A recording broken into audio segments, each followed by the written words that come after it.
Hi there, Rabbi. I bet you can't guess what I want to talk about.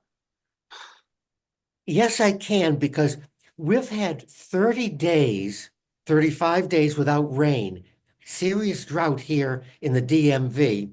I'd like to make a bet with you. What are the odds it's going to rain today, Joe? Are you open to Oh, them? no, no, no. I can't bet with you because I am a self-diagnosed gambling addict and I bet in my head all the time, but I never bet with anybody anymore.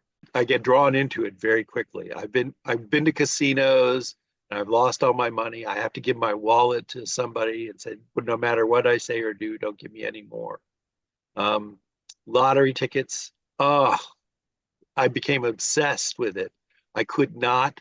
I would jump in the car at 11:30 at night before the drawing at midnight to make sure I had a ticket in my hand when they drew the number because I could not stand the thought that you've seen in movies and TV shows all the time that you don't play your number and it comes up.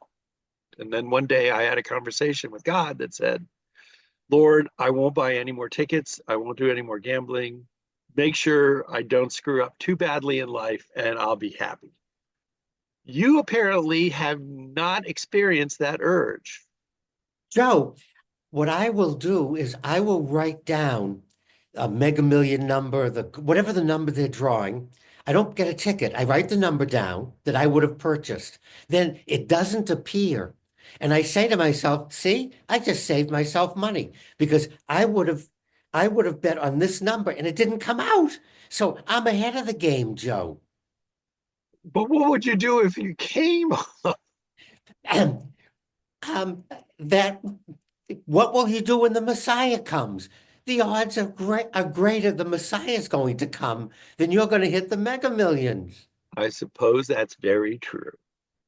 But what is it about gambling and the whole thing? It's becoming more and more prevalent everywhere you look.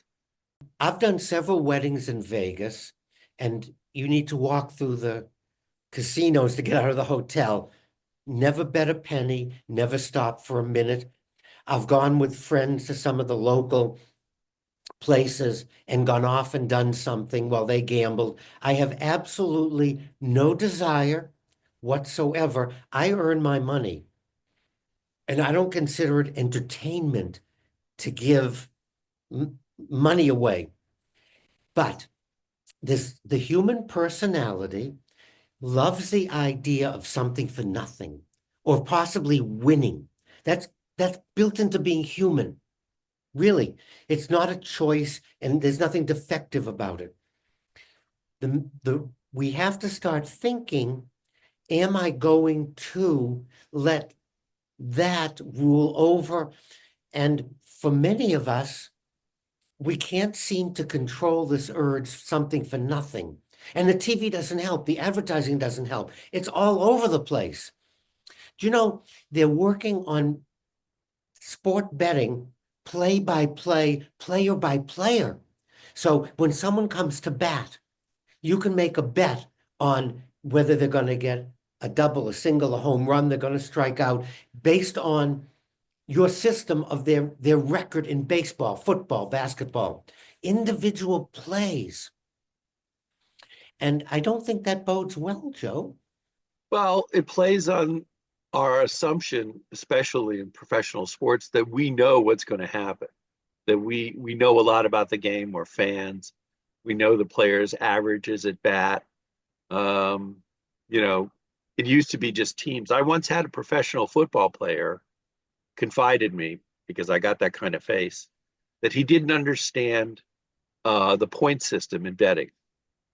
It's the allure of the money and the I can guess this, I can do this. It's just lying there.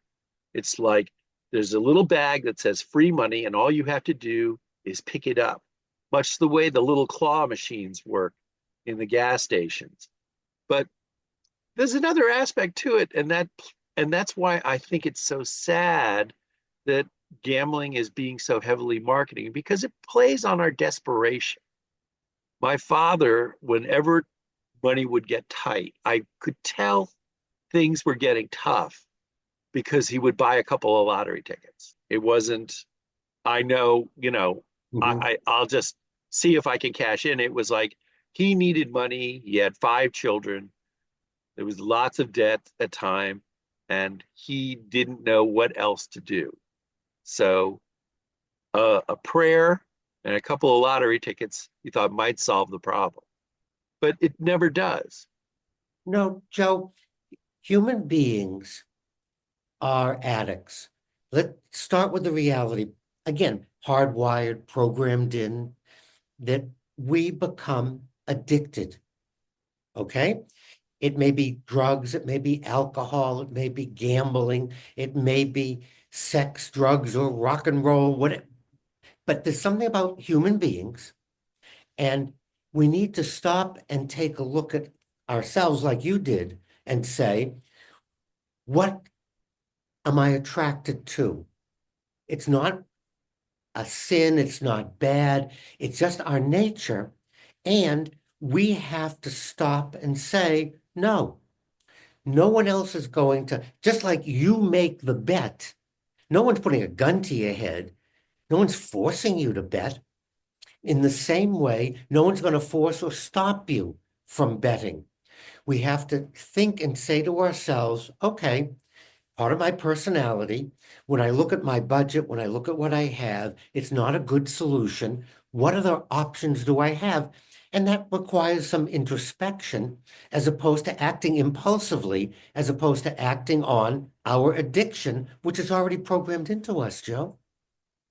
Well, I'll bet you're right about that, Rabbi, but I won't bet anything else, or I'll try my best at least.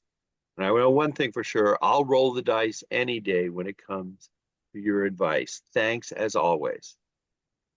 And for those of you watching and listening, ask yourself, how is this working for me? How is my gambling, betting, an occasional scratch off, an occasional lottery ticket?